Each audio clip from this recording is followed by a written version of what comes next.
Olá, pessoal, bem-vindo ao nosso segundo episódio do podcast É uma Questão de Pele. Meu nome é Márcio Teixeira, eu sou médico dermatologista e hoje a gente vai contar sobre os novos cuidados com a pele. Eu, junto com a minha amiga farmacêutica Cristine Prato. Então, eu sou farmacêutica, Cristine Prato, proprietária da Farmatec, e todo mundo sabe que eu adoro estudar, principalmente esse assunto que muitas vezes as pessoas negligenciam, né, Márcio? Por isso a gente escolheu ele para começar desde o início a falar sobre o que a gente pode fazer pela nossa pele.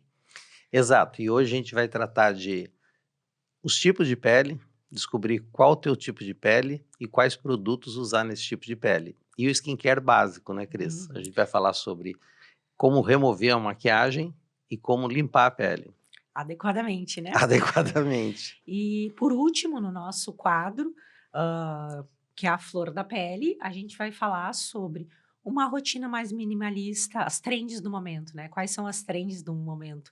A rotina minimalista, a dupla limpeza, descanso. Isso é coisa do Márcio, né? Tá. Descanso do skincare, Márcio, tem É isso? o que tá é o que tá bombando aí nas redes sociais, que tem que dar um repouso para a pele para deixar ela respirar. Será que isso é verdade? Vamos falar no nosso quadro, então, hoje. Márcio, uma pergunta que eu e todo mundo quer saber. Que tipos de pele são esses, né? Existe algum teste? Como é que eu sei que tipo de pele eu tenho? Ou eu só vou na consulta e tu vai me dizer como é que é esse tipo de pele? E a ideia é falar um pouquinho de como a gente vai cuidar desses tipos de pele. Pois é, Cris, isso daí é uma questão bem curiosa, assim, porque, em geral, se a gente for perguntar para a população em geral, todo mundo diz que tem pele oleosa, Hum. porque a maioria das pessoas, em algum momento da vida, teve a pele oleosa, principalmente na adolescência, e a gente acaba levando essa informação para a vida inteira, e muitas vezes a gente vê no consultório que a pessoa cuida da sua própria pele como uma pele oleosa, mas na realidade não tem essa pele oleosa. Mas de maneira simplificada, Hum. a gente divide o tipo de pele numa pele normal, que seria aquela oleosidade equilibrada. Ela não é nem excessivamente oleosa, mas também não é pele seca. Ela tem um brilho normal, os poros também tendem a ser fechados. Existe a pele oleosa, que é a pele que tem aquele brilho excessivo, a pessoa se incomoda com brilho, com oleosidade por todo o rosto, geralmente tem os poros dilatados e tem uma alteração de relevo, geralmente elas são as peles mais ásperas. A gente tem a pele mista, que é a pele que vai ser oleosa na zona T, Hum. né, e vai E vai ser ser mais seca. seca, na bochecha. E existe a pele seca, que é aquela pele que o padrão todo dela é mais seco mesmo, né. E muitas vezes isso é uma questão subjetiva, as Eu ia pessoas te perguntar como é que eu sei. é uma questão muito subjetiva. Existe um teste que a gente sugere que possa ser feito, é lavar o rosto com um sabonete de pH neutro, Neutro ou aguardar. fisiológico? Ó, pergunta para hoje. É que é neutro em relação à pele, né, então Então seria seria de fisiológico. 5 de 5 a 6, né, Aham. que é o pH da pele, de mais ou menos em torno disso. E depois aguardar durante 1 hora, num ambiente de temperatura de 23, 24 graus, numa umidade também que não fosse exagerada, e observar a pele depois desse período. E daí tu vai ver se a pele tem oleosidade na zona T, se toda ela está oleosa, se toda ela está ressecada ou se está com oleosidade normal. E esse seria um teste caseiro que a pessoa poderia Uhum. fazer para saber qual tipo de pele que ela tem, né? Mas, Márcio, é correto dizer que, em geral, os homens têm a pele mais oleosa que as mulheres e que a mulher, conforme vai envelhecendo, especialmente já na chegada da perimenopausa, menopausa, começa a ficar com a pele mais seca, conforme a gente vai envelhecendo. Isso é correto? Sim, essas 2 afirmações são corretas. Em geral, o homem ele tem mais estímulo na glândula sebácea, Hum. e é uma glândula sebácea mais ativa, então ele produz mais óleo. E a mulher, mas isso não é só a mulher, os 2 durante o envelhecimento, a glândula vai diminuindo a atividade e a pele vai se tornando mais seca.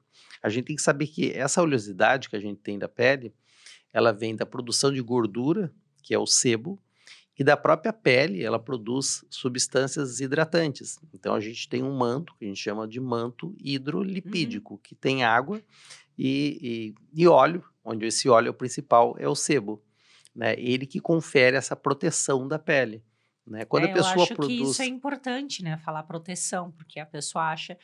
E a gente vê muito, né, a gente estava conversando sobre isso, Que a pessoa tem a pele, às vezes, um pouquinho oleosa e ela acha que isso é ruim, quando na verdade é uma proteção, né? É uma proteção. Em geral, a pele oleosa, ela pode ocasionar outros problemas, porque esse excesso de óleo também pode ser ruim, porque vai alterar a flora das bactérias da pele, pode levar à inflamação, Acne. a acne, é desconfortável, visualmente a pessoa não se sente bem, mas ela acaba preservando um pouco mais de água dentro da pele, porque esse manto acaba ficando impermeável também, né? Deixa eu te perguntar, a gente pode afirmar que uma pele mais oleosa tende a envelhecer menos? Dá para fazer essa afirmação. A pele seca envelhece mais rápido, Hum. porque ela desidrata mais rápido, ela é exposta, ela é mais irritável, né? Porque as células que são responsáveis pela irritação, os processos alérgicos, elas estão mais expostas. Então é uma pele que tem mais problema do que uma pele oleosa. O ideal, né, é a pele normal, que não seja uma coisa nem outra. Nem todo mundo tem essa E a pele sorte. sensível, Márcio? Então, qualquer pessoa, mesmo com pele oleosa, pode ter a pele sensível, né? A pele sensível é a pele reativa, é a pele que reage de uma maneira exagerada a estímulos, né? Desde poluição, produtos de limpeza, medicamentos, conservantes, fragrâncias, tudo isso ela acaba reagindo de uma forma inadequada. Ela é mais comum na pele seca, mas ela também pode ser uma pele oleosa e sensível, né? Até com acne. Acne é uma pele sensível, né, Márcio? Exatamente, é. Márcio, tem que lembrar uma coisa muito importante. Pele oleosa, pele acneica, sempre é requisito fundamental, hidratação. Isso é verdade, Cris. Eu tinha deixado passar esse ponto, mas É, é fundamental. A gente vai retomar isso antes, com certeza. mais adiante. Mas a pele oleosa também tem que ser hidratada.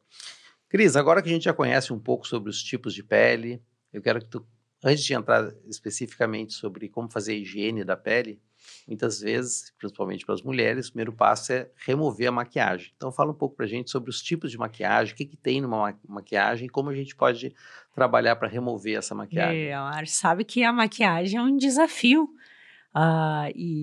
Depois a gente vai mostrar um slide que a gente trouxe, que é muito difícil de tirar ela de cima da pele, porque a gente diz que a maquiagem ela tem uma característica química hidrofóbica, ou seja, ela tem fobia de água. Sim, Ela não gosta de água. E como é que a gente limpa o rosto? Com água. Então, tem esse grande desafio, especialmente as maquiagens à prova d'água e o sim. preto, a cor preta, né? Muitas vezes rímel, delineador à prova d'água, esses realmente são um grande desafio. E o que a gente precisa saber, né, Márcio? Que quanto maior a cobertura que essa maquiagem fizer, quanto mais a prova d'água ela for, mais difícil ela é de Sim, remover, mais hidrofóbica, mais essa característica. E a gente pode começar falando o que é um demaquilante. E a gente exato. até estava É, discutindo a diferença de um demaquilante para um tônico, porque exato. são coisas que às vezes as pessoas confundem. Mas um demaquilante sempre vai ter um agente, que é quimicamente chamado de tensoativo, que é um agente que consegue limpar. Tá, mas Cris, eu não posso usar um sabonete. Então, porque um sabonete, o que é um sabonete? É uma formulação que tem um agente de limpeza. E tu tá me dizendo que o demaquilante também tem um tensoativo, que é um agente de limpeza. Por que eu não posso usar um ou outro? Então, acho que já vem a primeira resposta, porque esses agentes de limpeza que estão no sabonete e que estão aqui no demaquilante são muito diferentes. Aqui no demaquilante, a gente tem o desafio de tirar alguém que é hidrofóbico. Então, esse demaquilante tem características químicas muito mais parecidas com a maquiagem, tem uma certa característica hidrofóbica também, que é diferente do sabonete. Então, por isso, não dá para escolher o demaquilante ou só o sabonete. A gente vai falar muito sobre escolher os dois, a Exato. importância de escolher os dois, principalmente porque os agentes de limpeza que estão aí têm características químicas muito diferentes. Exato. E para simplificar, nesse caso, Comecei a falar muito nesse química, né? caso, os semelhantes se atraem. Ou Aham. seja, a maquiagem ela tem cera, ela tem pigmentos, ela tem uma base oleosa. E o demaquilante vai precisar ter essa base oleosa para os dois se ligarem. Uhum. Então, é fundamental num demaquilante a gente pensar no demaquilante pensando na maquiagem. Então, as duas coisas têm que se falar. Se a pessoa usa uma maquiagem mais pesada, com uma cobertura maior, uma maquiagem à prova d'água, ela vai precisar usar um demaquilante que seja também mais oleoso. Uhum. Um dema... Um cleansing oil, um Exatamente. bifásico. Ou, a mesma situação, aquela pessoa que usa uma maquiagem do dia a dia mais leve, ou um protetor só com um pouquinho de base, só com uma cor mais leve, mais fluido, ela pode usar um demaquilante também mais leve. Então, o demaquilante tem que conversar com a maquiagem. Aham. E Márcio sabe que é uma curiosidade, né? Que é muito popular o uso das águas micelares Sim, demaquilantes. muito. Acho que E hoje é o é principal, né? água. Gente, é água. Maquiagem não gosta d'água. Quando a gente fala em remoção efetivamente do pigmento, a gente vê que de todas as classes de demaquilantes, sem dúvida, a água micelar é a mais pobre. É a que remove com mais dificuldade a Exatamente. maquiagem em relação a outros tipos de formulação. Por isso que ela combina com uma maquiagem mais leve Uhum, também, né? uhum. Uma pele mais oleosa, que não usa muita maquiagem. Exato, um protetor solar, uma pessoa que tem hábito de usar, eu vejo muito no consultório. Ah, não, só uso um protetor solar com cor. Para essa pessoa, a água micelar, na maioria dos casos, vai ser suficiente. É diferente, como eu disse, uma pessoa que usa maquiagem mais pesada. Uhum, que usa base, que usa coisas à Exato. prova d'água, que muitas vezes usa várias camadas. Mas Márcio sabe que eu gosto muito da ideia dos demaquilantes bifásicos, os cleansing oil, porque eles têm bastante óleo e permite que a gente, como formulador, consiga colocar um agente de limpeza, né, esse tensoativo, com cara de óleo, semelhante atrai semelhante. Sim. Então a gente vê que a limpeza é muito mais eficiente. E a gente já começou a introduzir aqui sobre a importância de associar o demaquilante com o sabonete, que não devem ser usados isoladamente.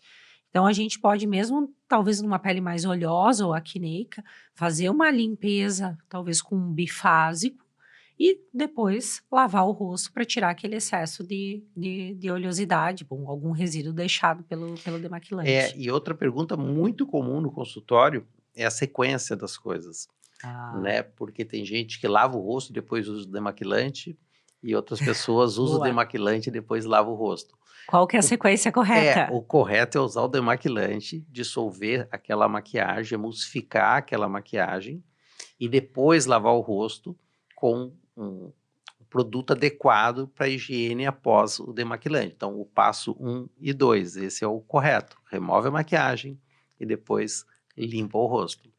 E é bem difícil ver alguém fazendo as duas etapas. A maioria não entende por que que tem que usar o demaquilante mais o sabonete. Não E a entendo. outra questão também muito comum que eu vejo no consultório é a pessoa usar água micelar e não enxaguar, Ah, porque está escrito na embalagem que não necessita de enxágue. E daí é uma questão que não vai fazer uma limpeza completa. Eu oriento até, às vezes a pessoa usa o demaquilante na frente do espelho, tem que ser pelo menos, conforme também a densidade da maquiagem, de 30 segundos a 60 segundos para fazer uma boa remoção é que tu do, não viu a minha, né? da maquiagem. É, por isso que eu tô falando, depende da maquiagem. Às vezes, eu Hum. divido os demaquilantes, eu gosto de usar os demaquilantes em 3 tipos, né? Os óleos, o bifásico e a água micelar. Eu acho que essa sequência, não é essa sequência, esses 3 tipos para cada tipo de maquiagem. Então, a maquiagem mais pesada, um óleo, Um a cleansing intermediária, oil, ou cleansing oil. para a maquiagem intermediária seria o bifásico, funciona bem, e para uma maquiagem mais leve, a água micelar, né? Mas muitas vezes o que a pessoa esquece é isso, é de usar água micelar e depois não lavar o rosto, Hum. né? Isso é um erro bem frequente no Fica consultório. pigmento. Uma outra coisa que é importante a gente falar, e eu até trouxe um slide para mostrar para o nosso pessoal, é muitas vezes a pessoa usa o tônico para limpar, ao invés de um demaquilante. E aí, qual que é a diferença, né? Então, assim, quimicamente, a gente sabe que a função do tônico é, né, seria a terceira etapa, né? Seria o demaquilante, depois o sabonete, o tônico. A principal claim, a principal propaganda dos tônicos seriam reequilibrar o pH da pele, que teria sido modificado pelos sabonetes. Então, a gente vai falar muito sobre a importância desse pH hoje na correta escolha de um sabonete que não modifique o pH da pele. Então, a gente já teria a principal função do tônico aqui excluída, né? A gente não precisaria. Mas, quimicamente, o que eu posso dizer? O tônico, ele não tem um agente limpador, ele não tem um tensoativo. Então, ele nunca vai ser capaz de fazer a remoção de uma maquiagem. Então, muitas vezes são formulações esteticamente parecidas, mas quimicamente tem muita diferença, justamente porque o agente limpador, a característica química desse agente limpador, quanto mais cara de óleo esse agente limpador tiver, melhor ele vai remover a maquiagem. E tem que lembrar que muitos dos tônicos, Márcio, contêm álcool. E o álcool é um grande agressivo para a nossa pele. E eu sei que no Brasil, assim, isso deixou de ser tão comum o uso do tônico. Mas quem tem pele oleosa ainda acaba incluindo isso na rotina, porque gosta de sentir a sensação daquela pele deixada pelo Repuxada. puxada. Mas como é importante a gente trazer aqui o dano que isso está causando para a pele. Eu, particularmente, né, não acho que o tônico deveria fazer parte da rotina, não vejo sentido, né, se a gente escolher um bom sabonete com pH adequado, não tem sentido nenhum de incluir ele na rotina. Eu concordo contigo, Cris. Normalmente eu não prescrevo tônico, não vejo necessidade de usar o tônico, né? Se a pessoa tem realmente esses 2 passos de demaquilante e higiene adequada, não tem por que ter um desequilíbrio do pH que tu tenha que tentar corrigir com outro produto. Então, nessa ideia de simplificar, onde Aham. de menos é É, mais, o nosso é nosso um dos quadro, né. adiantando o que a gente vai falar adiante, também não tem por que usar um tônico, não vejo. E para a área dos olhos, Cris, eu vi que muitas tendências usam bifásico, mas alguns bifásicos podem ter álcool também, né? O que não seria indicado Não para seria. a área dos Mas a olhos, gente mas é o trouxe mais um indicado, né? outro slide que eu acho que cai bem no quando a gente fala de demaquilante de área de olhos, que é esse aqui. Que ele mostra, isso é um teste in vitro, tá? Que está avaliando diversos tipos de agentes limpadores, especificamente num pigmento preto à prova d'água em várias condições.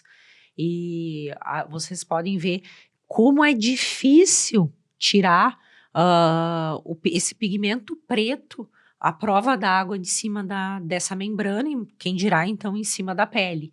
Tá? E vejam que quando a gente usa esse Nicomix, por exemplo, é um tipo de agente limpador com bastante cara de óleo, e mesmo assim, olha como ainda a gente tem um resíduo que sobrou para o nosso sabonete. Isso é tão importante que o nosso telespectador entenda, né? Olha quão difícil é tirar isso de cima da pele.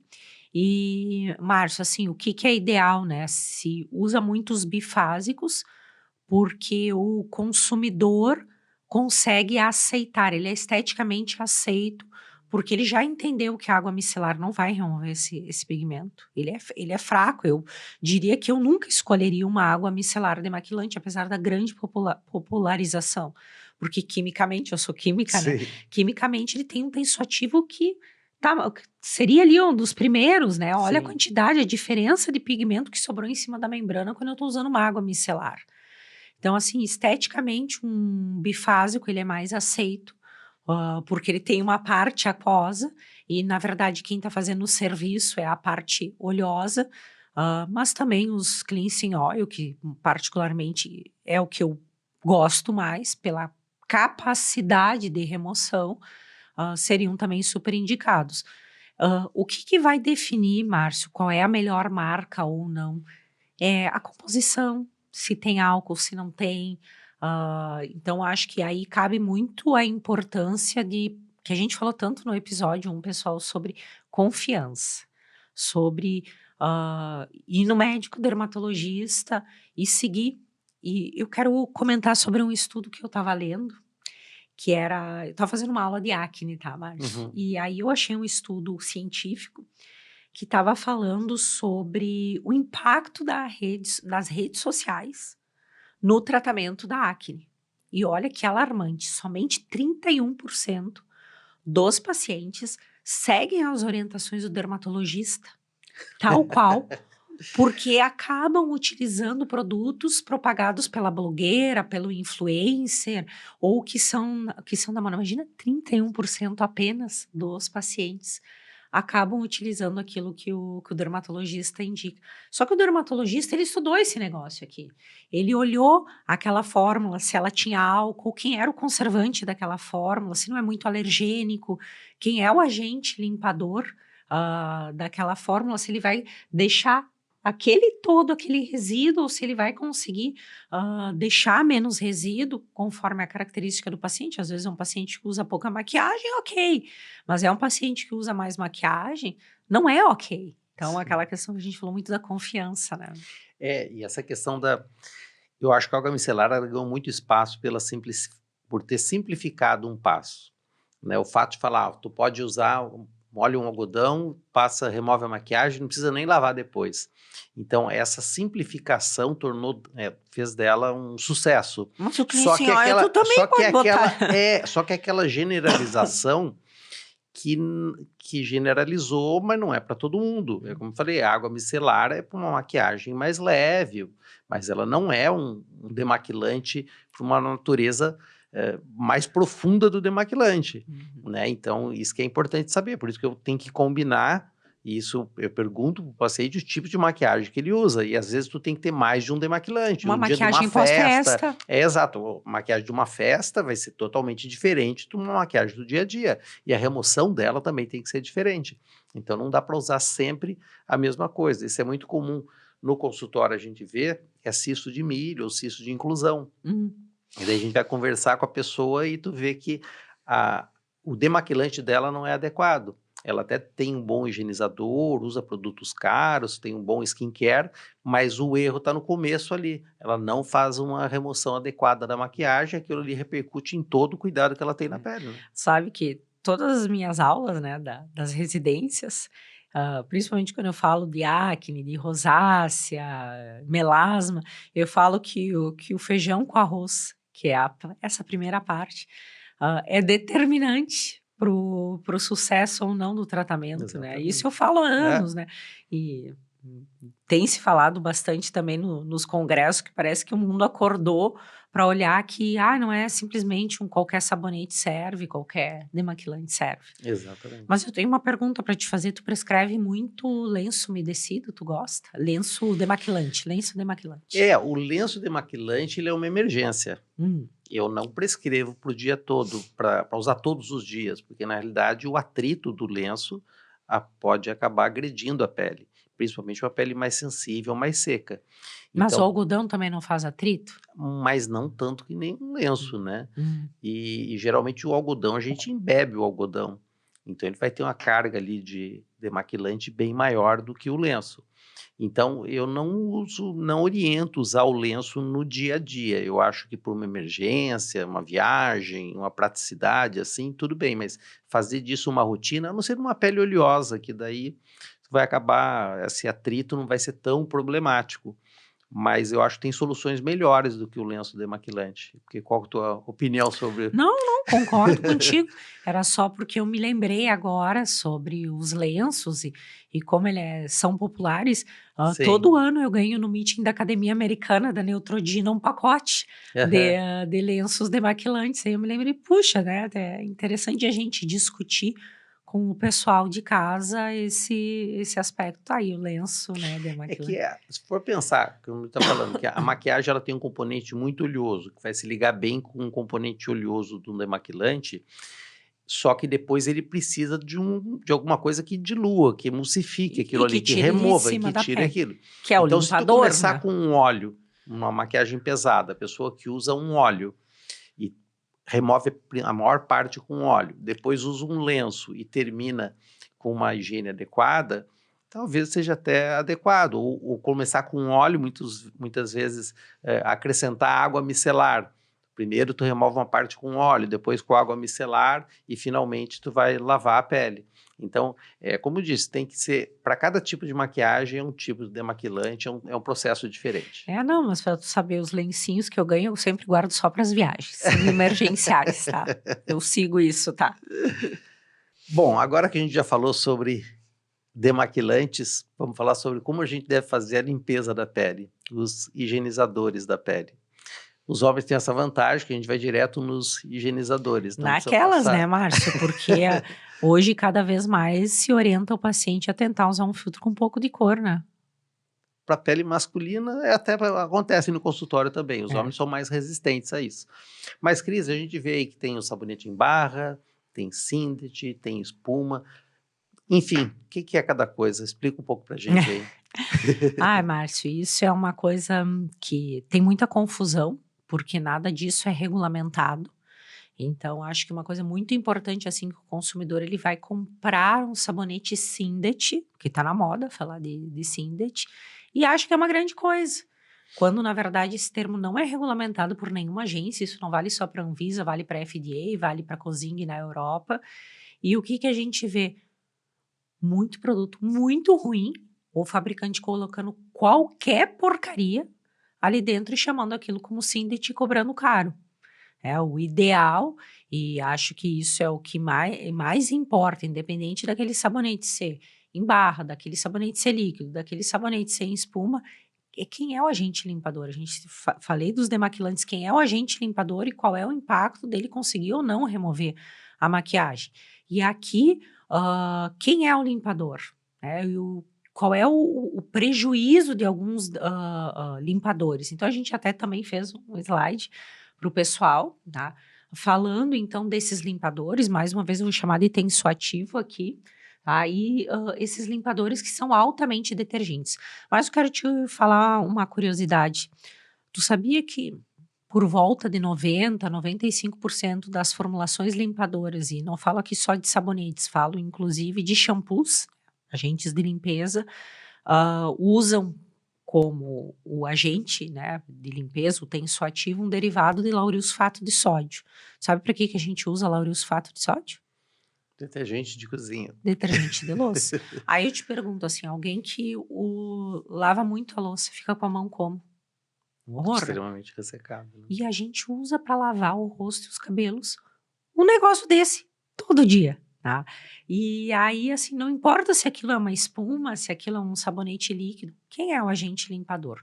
Ó, eu trouxe esse slide, pessoal, para falar um pouquinho sobre esses tensoativos, esses limpadores altamente detergentes e o impacto que ele faz na pele. Então, assim, lembrem que a pele, ela tem o tal do manto hidrolipídico, né? Tem gordura e a gente falou, né, já hoje, sobre a importância dessa oleosidade como uma barreira de proteção na nossa pele. E mesmo uma pele seca, ela também ainda tem né? Tem esse manto hidrolipídico. E quando a gente usa esses sabonetes altamente detergentes, a gente tira isso de cima da pele. A gente deixa a pele altamente permeável, altamente sensibilizada. A gente, inclusive, pode trazer danos à barreira cutânea. Isso é bastante documentado. Pode trazer envelhecimento precoce, disfunção da barreira, maior risco de irritações e alergias, vermelhidão e inflamação, sensibilidade e ardência, ressecamento, né, e a pele repuxada, piorar doenças. E aí que eu disse, né, que o feijão e arroz. Porque às vezes tu tem um paciente com rosácea fazendo 1000 tratamentos caros, e o paciente está usando um negócio desse. Que chance ele tem de ter uma melhora significativa quando o feijão com arroz, que é o básico, bem feito, ele não está fazendo? Então, assim, para mim, o que determina um bom limpador é primeiro o agente de limpeza e a segunda coisa, o pH. E estava comentando, né, com o Márcio nos bastidores sobre produto dermatológico de marca famosa, caro, que tem o pH 11. Tu sabe como é que a minha avó fazia sabão? Tu sabe como é que os antigos faziam sabão, Márcio? Essa história é boa, pode É. contar. Assim, eu pegava a banha de porco e soda cáustica. E com isso conseguiam fazer um sabão com pH 11, né? Lá na casa dos 10, 11. Que a minha avó não usava aquilo para lavar louça, porque destruía a mão dela. Ela usava, assim, para lavar a roupa, botar no sol a manchada, né? Porque aquilo ali tirava tudo. E, gente, a gente tem formulação Sindet, de marca cara, dermatológica, chique, em barra, que tem pH próximo a isso aí. Para ter uma ideia, para Ah, quem está em casa entender, o pH da pele é em torno de 5 a 6. Se a gente usar uma substância com pH 11, tu remove toda a camada de proteção da pele. Então isso não deve ser usado de maneira alguma, né? Mas antigamente, até hoje, né, a gente vê muitos sabonetes alcalinos que mas causam isso é o mais comum. esse dano gigante na pele, né? Tu te Por- lembra da propaganda do Dove? Pois é, o Dove que tem 2/3 de creme hidratante. Aham, tu te lembra que eles Sim, colocavam os sim. bonequinhos em cima de outros sabonetes em barra e depois colocavam o do Dove, e o Dove era o que não dissolvia os bonequinhos por causa do pH. Então não é algo novo que a gente está falando. O Dove já há quantos anos trazia isso? Mas o Dove tinha um pH adequado, 7. 7. É, Mas por quê? neutro, Ainda é muito ainda, alcalino para a para a pele. pele, né? Mas, Márcio, olha que interessante, já te deixo ali tu contar o que tu ia falar. Só para não perder o gancho. A maioria desses sabonetes simples em barra, tá? E principalmente os mais antigos, e foi o boom que o Dove trouxe, foi conseguir fazer um sabonete de pH mais baixo. Porque é comum e era comum ter pHs, né, lá do sabão que a minha avó fazia. É. Né?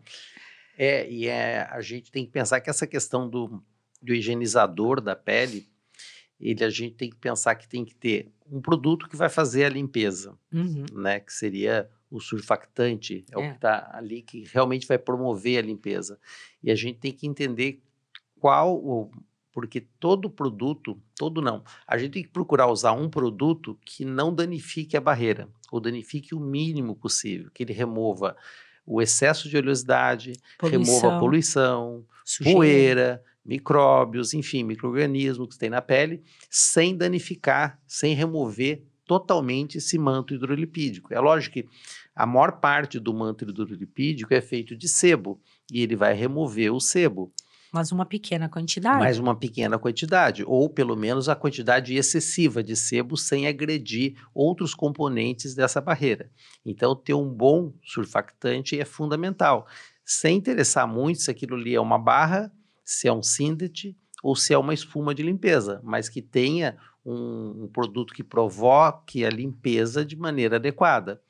E daí a gente pode adicionar a isso produtos que regule a liberação de gordura, porque não adianta só remover a gordura, eu tenho que diminuir a produção da gordura. E daí a gente tem ativos que conseguem trabalhar na glândula para diminuir a produção de Sem óleos, precisar ficar com a pele. sempre ficar repuxando.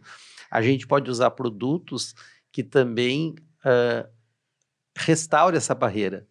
Então, ao mesmo tempo que eu limpo, eu restauro a barreira e controlo a oleosidade, tudo num produto só. Mas aí que entra a ciência da história, aí que entra o produto bem desenvolvido, que muitas vezes, para a pessoa que está comprando, ela não tem noção, como tu mesmo disseste, tem um produto caro, com uma propaganda muito boa e que é inadequado porque tem um pH inadequado. Então é difícil para o consumidor. Mas uma coisa de maneira geral que a gente vê, que aquela barra de sabonete que as pessoas deixam no banheiro, aquilo ali não é adequado para Não ninguém é. lavar o Aham, rosto. Aquilo ali aham. não é o que a gente deve fazer com a pele do rosto, né? Márcio. E eu queria te perguntar como é que tu indica que seja feita a limpeza? Tu diferencia o tipo de sabonete conforme o tipo de pele? Como é que tu faz no consultório no dia a dia? Sim, esse aí é o segredo, né? Tu Hum, tem que entender a pele da pessoa, entender se é uma pele oleosa, se é uma pele mista, uma pele seca, uma pele sensível, uma pele normal, e daí a gente brinca com esses componentes que tem que ter na formulação. Né? Se a gente tem uma boa farmácia de manipulação, como a Farmatec, a gente pode trocar ideias e montar uma coisa bem personalizada. E às vezes a gente tem que ir para a indústria, porque muitas vezes a pessoa mora no interior ou não tem acesso à farmácia de manipulação, e daí a gente tem que estudar um pouquinho esses componentes, né, o que tem. Felizmente tem algumas coisas que estão melhorando, a gente começa a ver produtos que realmente têm a tecnologia Cindet. Cindet, para as pessoas entenderem, seriam detergentes mais suaves e mais compatíveis com uma limpeza adequada, sem causar uma agressão da pele. Vamos falar o que que é um sabonete ideal? A gente trouxe Pois um é. slide ali, ó, o que que é um sabonete ideal. Então, fala aí, Márcio. Então, o sabonete ideal seria justamente esse que consegue remover o excesso de óleo sem danificar a barreira, e daí, conforme a necessidade da pessoa, tu consegue restaurar a barreira, além disso, É ali, ó, controlar a com agentes oleosidade. hidratantes e calmantes, pH levemente Exatamente. ácido. O pH é muito importante também, é outro É, fator muito importante. é. E então, teoricamente, se a gente vivesse no mundo ideal, infelizmente, como a Cris explicou, não tem essa regulamentação, né? O Sindet seria o que se aproximaria do nosso, ah, seria o produto ideal, Ideal. respeitadas essas características Uhum. de pH e um produto de higiene adequada, né? E daí a gente pode ali ter algum produto que restaura a barreira e também que controle a eliminação de óleo pela É. glândula, né? Eu faço um sabonete, óbvio, Aham. né? Que eu até uso nas minhas crianças, porque a gente também ficou ó, de contar um pouquinho, já começar a falar um pouquinho sobre produtos para crianças Sim, e adolescentes. E lá, obviamente, né, ó, eles chamam de espuminha mágica, porque é uma espuminha, e a espuminha mágica super faz sucesso. Mas, obviamente, é um tensoativo super suave, pH levemente ácido, tem algum hidratante como o glicerol, né, que é algo que faz parte da função barreira. Olha que importante, né? A gente botou até aí, pessoal, o que evitar, né? Além do pH alto, do agente de limpeza altamente abrasivo, fragrâncias, corantes e álcool. Então, obviamente, as formulações essas que eu faço não tem, como são para crianças, né? Eu já olho assim, o que, que já tem se falado sobre os principais alergênicos, são principalmente conservantes e essências, e os tais dos disruptores endócrinos, que também são muitas classes de conservantes. E até vi estavam discutindo um negócio na internet, abrindo um parêntese aqui, Márcio, porque foi muito engraçado, falando do impacto de uma classe de conservante chamado parabenos, tá? Que se sim. usa em tudo, o Brasil usa parabeno em tudo. E falando, ai, que era um absurdo usar parabeno e não sei o quê, principalmente em criança, por ser disruptor. Aí eu fui lá e comentei. Gente, mas vocês olhem que o principal corticoide prescrito para criança não tem um, não tem dois, não tem três, tem cinco parabenos na Mas já um corticoide junto é para contrabalançar. mas e o último, né, Márcio, que acho que vale a pena também mencionar, e é algo que se fala tanto e ninguém faz, né? Que é os banhos quentes Pois e é. É, é que assim, se a gente fosse resumir a questão da higiene, né? O ideal seria que fosse com água morna, né? Não com a água pelando. Mas aqui no sul é meio complicada a sim. situação. Mas a gente tenta orientar pelo menos o rosto, diminuir a temperatura da água, rosto, couro cabeludo. E depois da higiene, sempre lembrar de usar hidratante. Eu quero retomar essa questão do tipo de higiene e tipo de pele. Hum, Então, isso é importante que eu oriento para os pacientes no consultório. Por exemplo, vamos começar com quem tem pele oleosa. Quem tem pele oleosa, a gente já partindo do pressuposto que ele está usando um produto adequado. Pode fazer uma higiene 2 vezes ao dia, de manhã e de noite, e usar o mesmo higienizador. Agora, quem tem pele mista ou uma pele seca, normalmente pela manhã pode ser feita uma higiene só com água. uhum. Não tem necessidade de repetir higienizador de manhã e de noite, porque tu vai acabar agredindo aquela pele, por mais suave que seja o sabonete. Então esse é outro detalhe importante, a temperatura da água, não usar uma água extremamente quente para lavar o rosto, e também a frequência com que se lava o rosto também é muito importante, além do produto que a pessoa utiliza. Mas, Cris, quero saber assim, ó, para a pessoa que está em casa e quer comprar um produto por conta própria na farmácia, Hum. o que que ela tem que olhar no rótulo daquele produto e falar assim, esse eu não vou levar? O que está escrito ali no rótulo que o leigo pode olhar e falar, bah, isso aqui não deve ser bom para eu usar? Márcio, não tem regulamentação. Sabe que nas minhas aulas o pessoal me pergunta muito, tá, Cris, mas como é que eu sei? Os médicos, né? Me perguntam, tá, mas como é que eu vou saber o pH? Aí eles trazem no Não rótulo? traz, né? Não traz.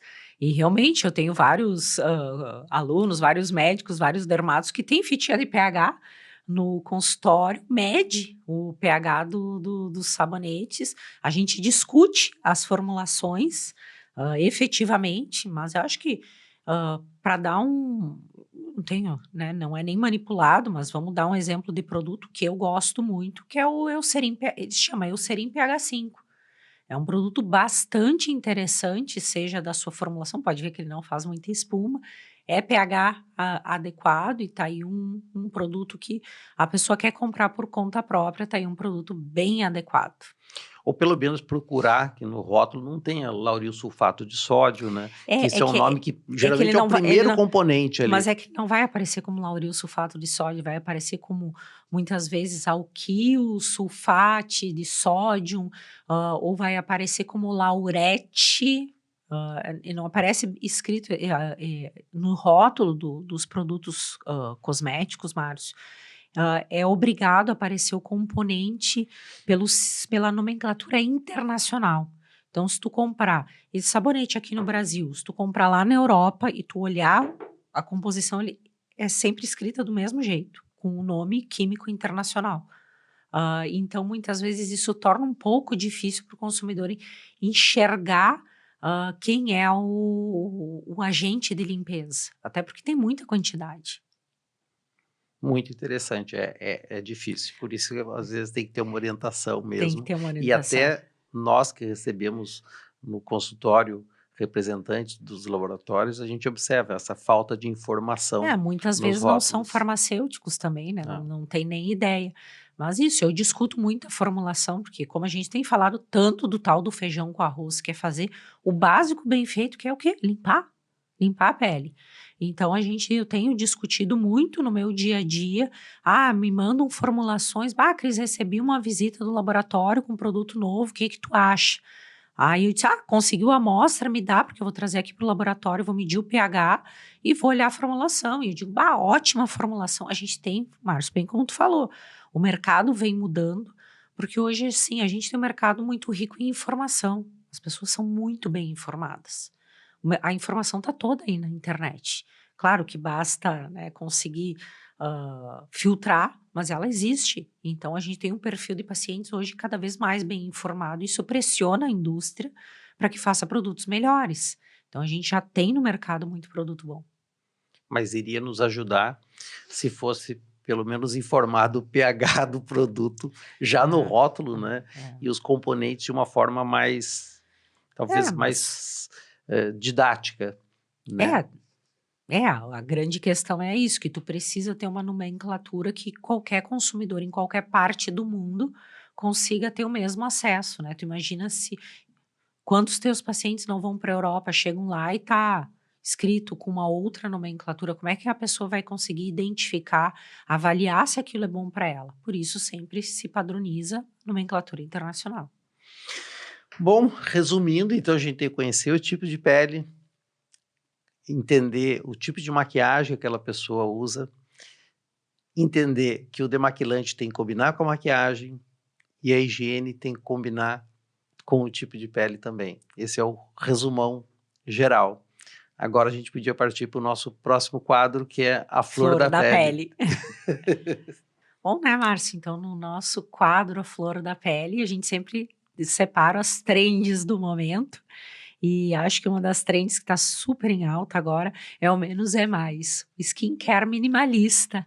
E o que que eu posso te dizer assim?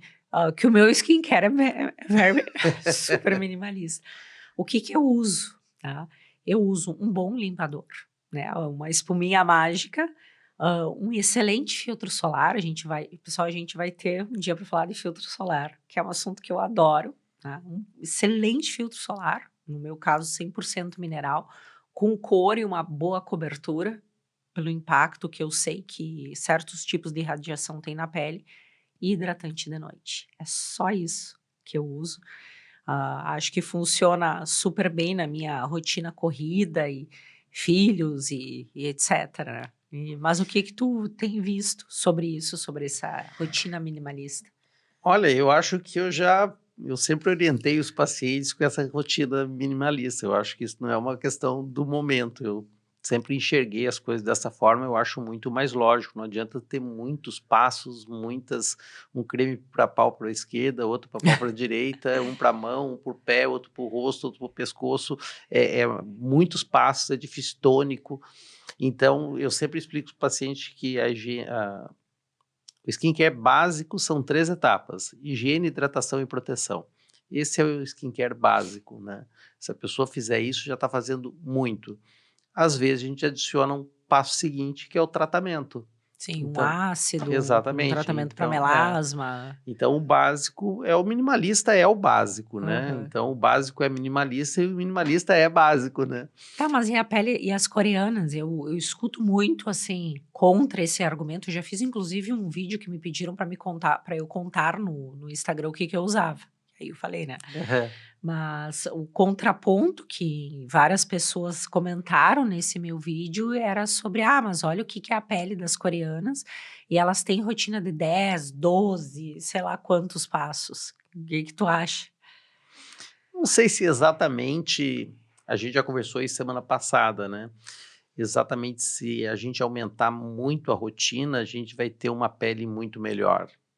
Eu não sei se a gente entender que a pele é uma superfície extremamente fina, de 1,5 mm de Olha, ó, espessura no rosto, que é uma estrutura extremamente fina, que tudo isso aqui que está enorme, isso aqui não tem mais do que 1,5 mm no rosto, e que isso aqui está revestindo estruturas muito mais pesadas, densas ali por baixo. Eu tenho dúvida que, se a gente incrementar muito a rotina dessa pele, vai retardar tanto assim o envelhecimento.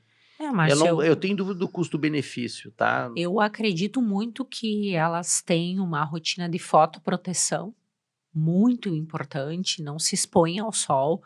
É comum ver andarem de sombrinha, além de uma camada de filtro solar adequada, muitas vezes 2, 3 filtros, né? Essa questão da rotina seriam aumentar as camadas para realmente chegar ao FPS indicado.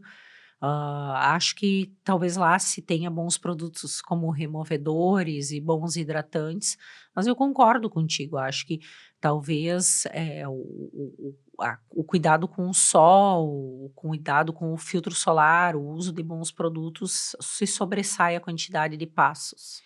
Eu acho que não falando que a gente não tenha que ter uma rotina ou que tenha mais passos. Eu falei que o básico são esses 3 passos. É Hum. óbvio que a gente pode acrescentar um tratamento e acrescentar um creme para a área dos olhos, um creme, por exemplo, para a região do pescoço, e entender que o creme tem um certo limite de resultado, mas que o creme tem que ter um renovador celular. É interessante que tenha um produto que diminua a degradação do colágeno, um produto que leve água para dentro das camadas da pele, que ele tenha um efeito antioxidante. Então, é lógico que existem produtos maravilhosos, mas entender que isso tem uma certa limitação, até onde a gente consegue realmente. É lógico, à medida que a gente entende muito mais o envelhecimento da pele, fica muito melhor a gente prevenir e reverter esse envelhecimento, mas entender que o creme, ele tem um limite de resultado, que às Uhum. vezes a gente vai precisar, daí são os diversos procedimentos que existem para complementar o creme. Uma vez eu li nas páginas amarelas da Veja, o presidente da L'Oréal falando que eles produzem cremes e vendem sonhos. E é bem isso que É acontece. Às bem vezes a isso pessoa espera do creme mais do que ele, que pode dar. do que ele pode dar, né? Ô, Márcio, e o Skin Fest, outra trend do momento. Eu não sei se eu concordo muito com ela, tá? Então, É, eu vou deixar essa pra ti.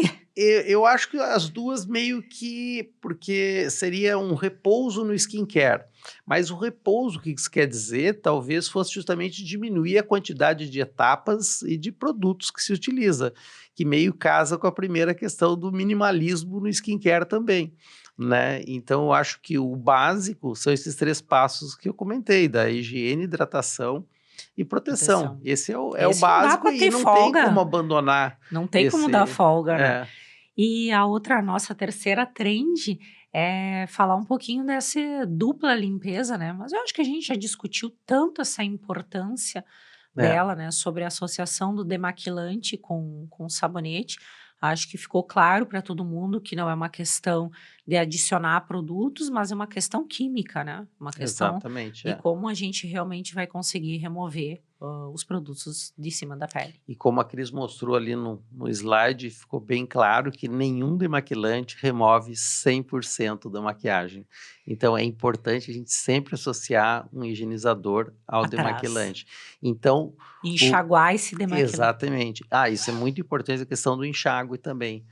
O double cleansing realmente são 2 passos muito importantes. A gente tem que remover a maquiagem, tem que limpar a pele. Assim como nenhum protetor protege 100% da radiação solar também. Vai ter lá, né, A gente vai Márcio? chegar lá. Então, pessoal, a gente vai se despedindo do nosso segundo maravilhoso episódio. Lembrando vocês que a gente já está preparando com muito carinho o terceiro episódio, que é sobre hidratação. Mesmo a pele oleosa e acneica. É indispensável, né, Márcio? O próximo episódio a gente vai dar uma passada por hidratação da pele. É um assunto fascinante. Eu vou pedir para as pessoas se inscreverem no nosso canal, curtirem, compartilharem, comentarem, fazer o nosso trazerem jabá. Dúvidas. Lembrem, próximo assunto é hidratação, manda todas as dúvidas. A gente analisa a formulação, né, Márcio? Pode mandar ali, é bem legal. É isso aí. Tchau, gente. Tchau, Um abraço.